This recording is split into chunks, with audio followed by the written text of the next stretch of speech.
بسم اللہ الرحمن الرحیم۔ عزیز طلباء طالبات، السلام علیکم۔ میں نشان کمال سال دوم کے اردو کے لیکچر کے ساتھ حاضر ہوں۔ بچوں، آج ہم نے خواجہ میر درد کی دوسری غزل کا شعر نمبر 3 کرنا ہے۔ شعر ہے: نازک مزاج تھا میں بہت اس چمن کے بیچ، نازک مزاج تھا میں بہت اس چمن کے بیچ، جب تک رہا تو خندائے گل سے حزیں رہا۔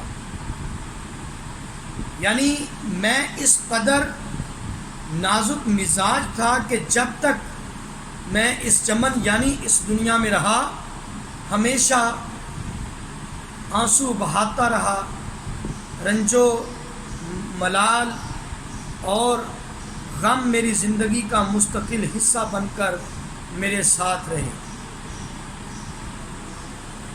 خندہ گل فارسی کی بہت خوبصورت ترکیب ہے جس کا مطلب ہے پھولوں کا مسکرانا، یعنی پھولوں کا کھلنا۔ تو اب شعر پہ اگر غور کیجئے، شاعر نے اپنے دکھ کا اظہار کیا ہے اور اپنی ذکی الحسی اور نازک مزاجی کو بیان کیا۔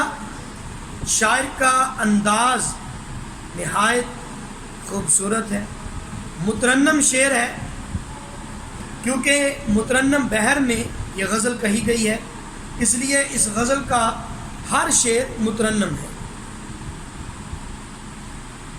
اب اصل بات ہے کہ شاعر پھولوں کے کھلنے اور کلیوں کے مسکرانے سے حظ اٹھانے کی جائے غمگین، پریشان، مغموم، رنجور، ملول اور اداس ہو رہا ہے۔ اور اس کا بنیادی سبب کیا ہے؟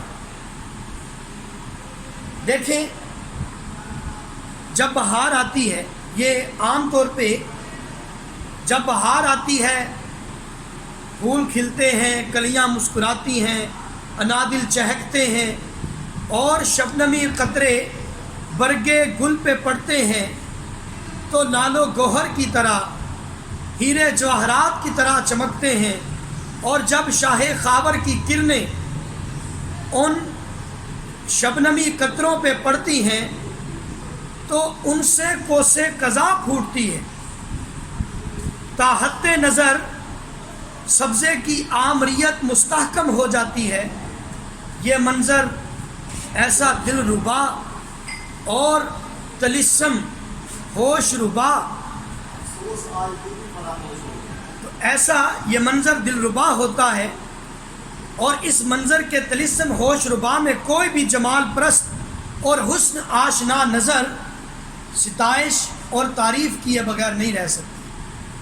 لیکن اس خوبصورت اور دلکش نظاروں کو دیکھتے ہوئے شاعر حظ اٹھانے کی جائے رنجور و مغموم ہو رہا ہے۔ اور اس کی وجہ کیا ہے؟ کیونکہ جب دل اداس ہوتا ہے تو خواہ کیسا ہی موسم گل کیوں نہ ہو، کلیاں چٹک رہی ہوں، پھول کھل رہے ہوں، بہار ہی بہار ہو، لیکن دل اداس ہو تو پھر کوئی منظر بھی اچھا نہیں لگتا، کوئی منظر بھی دل کو نہیں بھاتا۔ جیسے ناصر کاظمی نے کہا، دل تو میرا اداس ہے ناصر، شہر کیوں سائیں سائیں کرتا ہے۔ یعنی جب دل اداس ہو، جب داخلی موسم خزاں کا ہو، تو پھر خارجی موسم کا کیسا ہی خوشگوار کیوں نہ ہو، وہ دل کو بھلا نہیں لگتا۔ چونکہ شاعر کا دل اداس ہے اور دل کی اداسی کا سبب محبوب کی بے رخی، کج روی، بے اعتنائی اور بے التفاتی ہو سکتا ہے، جس کی وجہ سے شاعر کا دل اداس ہے۔ اس لیے اسے بہار کا موسم بھی اچھا نہیں لگتا۔ سو بار چمن مہکا، سو بار بہار آئی، دنیا کی وہی رونق، دل کی وہی تنہائی۔ جب دل میں خزاں کا موسم ہو تو پھر بہاریں بھی بھلی معلوم نہیں ہوتی، پھر پرندوں کا چہکنا، پھولوں کا کھلنا اچھا نہیں لگتا۔ اب ایک وجہ آپ کے سامنے پیش کی۔ دوسری وجہ ہو سکتا ہے کہ کلی کے مسکرانے سے شاعر کو اپنے محبوب اس بت بدخو کی مسکرانے کی ادا یاد آ گئی ہو، اور محبوب کے مسکرانے کی ادا چونکہ پھولوں کے کھلنے سے ملتی ہے، اس لیے جب بھی پھول کھلتا ہے تو شاعر کو اپنے بچھڑے ہوئے محبوب کی مسکرانے کی ادا یاد آ جاتی ہے، اور وہ مغموم اور ملول ہو جاتا ہے، وہ غمگین اور اداس ہو جاتا ہے۔ اس لیے چمن میں پھولوں کا کھلنا بھی اسے اچھا نہیں لگتا، کیونکہ دل میں جو درد فرقت ہے اس میں اور بھی اضافہ ہو جاتا ہے، درد میں اور بھی شدت آ جاتی ہے، اور پھولوں کا کھلنا اسے تکلیف دیتا ہے۔ دل کی کلی کبھی نہ باد صبا کھلی، دل کی کلی کبھی نہ باد صبا کھلی، غنچہ کھلا، گلاب کھلا، موتیا کھلا۔ دو وجوہات میں نے پیش کی، اور تیسری وجہ کہ جب کوئی وعدہ کرنے والا وعدہ وفا نہ کرے اور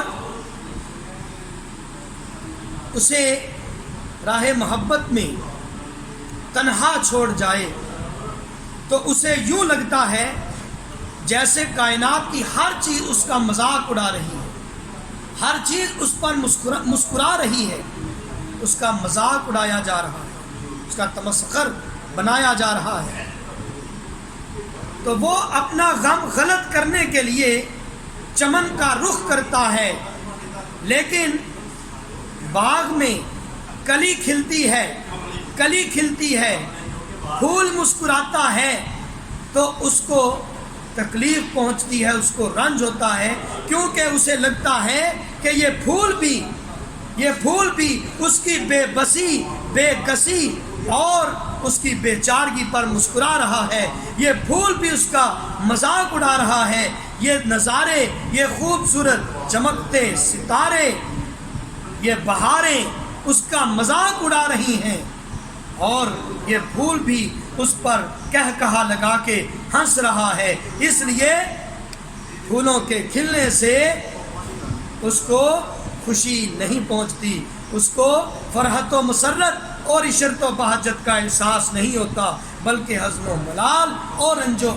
الم اور بھی بڑھ جاتا ہے، اور وہ اور بھی دکھی اور غمگین ہو جاتا ہے۔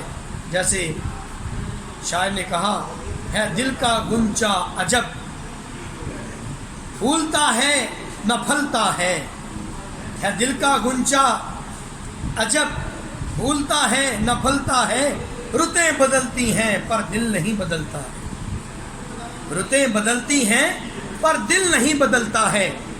تو بیٹا یہ وجہ بھی ہو سکتی ہے شاعر کے ملول اور رنجور ہونے کی، اس کے غم کی ایک یہ وجہ بھی ہو سکتی ہے۔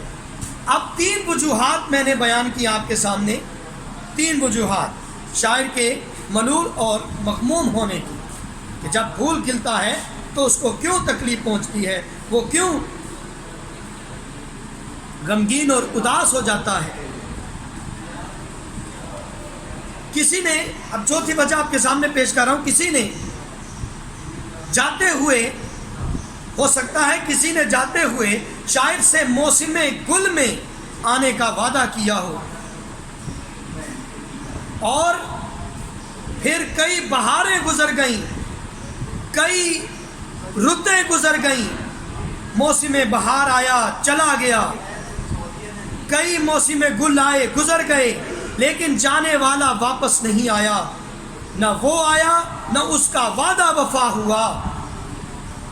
اب بہار کے موسم میں اسے وہ بھولا ہوا وعدہ یاد آ جاتا ہے جو جاتے ہوئے اس کے محبوب نے اس سے کیا تھا۔ بہار کے موسم میں ملنے کا عہد جب اسے یاد آتا ہے تو اس کا دل مغموم اور رنجور ہو جاتا ہے اور بھی اداس ہو جاتا ہے۔ اور اکثر یہ کلاسک کی شاعری کی روایت ہے کہ بہار کے موسم میں جب پھول کھلتے ہیں تو عاشق کی دیوانگی اور وارفتگی میں اضافہ ہو جاتا ہے اور وہ عالم وارفتگی میں، عالم جنوں میں اپنا گریباں چاک کرتے ہوئے دشت و صحرا میں نکل جاتا ہے۔ وہ صحرا نوردی کرتا ہے اور اپنا گریباں تار تار کر لیتا ہے۔ جنوں میں کام آئی نہ آخر، کچھ تدبیر بھی آخر، گئی کل ٹوٹ میرے پاؤں کی زنجیر بھی آخر، گئی کل ٹوٹ میرے پاؤں کی زنجیر بھی آخر۔ تو یہ نتیجہ ہوتا ہے جب بہار آتی ہے تو دیوانے کا کیا عالم ہوتا ہے، اس کو اپنا محبوب یاد آتا ہے، وہ بیتے ہوئے پل یاد آتے ہیں، وہ گزری ہوئی بہاریں یاد آتی ہیں، جب وہ گزرے ہوئے لمحات اسے یاد آتے ہیں اور بہار کے موسم میں اسے محبوب کا وعدہ یاد آتا ہے تو اس کا دل پھر سے اداس اور غمگین ہو جاتا ہے۔ یہ چار وجوہات بیان کی، پانچویں وجہ بھی آپ کے سامنے رکھتا ہوں۔ ایک اور وجہ بھی ہو سکتی ہے کہ جب بہار آتی ہے اور پھول کھلتا ہے، پھول مسکراتا ہے اور اس گل کی محبت میں بلبل چہچہاتا ہوا اس گل کا طواف کرنے کے لیے آتا ہے۔ جب بلبل گل کا طواف کرتا ہے اور بلبل گل سے اپنی محبت کا اظہار کرتا ہے تو اسے اپنا محبوب اور وہ ماضی کی صحبتیں یاد آ جاتی ہیں جسے وہ بھلانا چاہتا ہے، لیکن بلبل کے اپنے محبوب یعنی گل سے اظہار محبت نے اسے پھر سے وہ گزرے ہوئے پل یاد دلا دیے اور پھر سے وہ غمگین اور اداس ہو جاتا ہے، پھر سے رنج اس کے دل میں جاگزیں ہوتے ہیں، اس کا دل پھر سے غموں کی اماجگاہ بن جاتا ہے۔ اس لیے شاعر نے کہا کہ میں اس قدر نازک مزاج ہوں کہ میں جب بھی چمن میں آتا ہوں تو پھولوں کو کھلتے دیکھتا ہوں، اداس ہو جاتا ہوں، غمگین ہو جاتا ہوں۔ اور اس غم کی وجہ میں نے آپ کے سامنے بیان کی، ایک نہیں، میں نے 5 وجوہات آپ کے سامنے رکھی، آپ نے ترتیب سے ان کا تذکرہ کرنا ہے۔ تو اور شعر آخری جو وجہ بیان کی اس کے حوالے سے غالباً عبدالحمید عدم کا، جی بالکل عبدالحمید عدم کا شعر ہے کہ گلے آپس میں جب ملتے ہیں دو بچھڑے ہوئے ساتھی، عدم ہم بے سہاروں کو بہت تکلیف ہوتی ہے۔ تو بچوں یہ شعر اچھی طرح اس کو سمجھیے اور اس میں جو میں نے وجوہات بیان کی ہیں ان کو آپ نے اچھی طرح بیان کرنا ہے۔ کل اگلے لیکچر کے ساتھ حاضر ہوں گا انشاءاللہ، جب تک کے لیے اجازت چاہتا ہوں۔ اللہ حافظ۔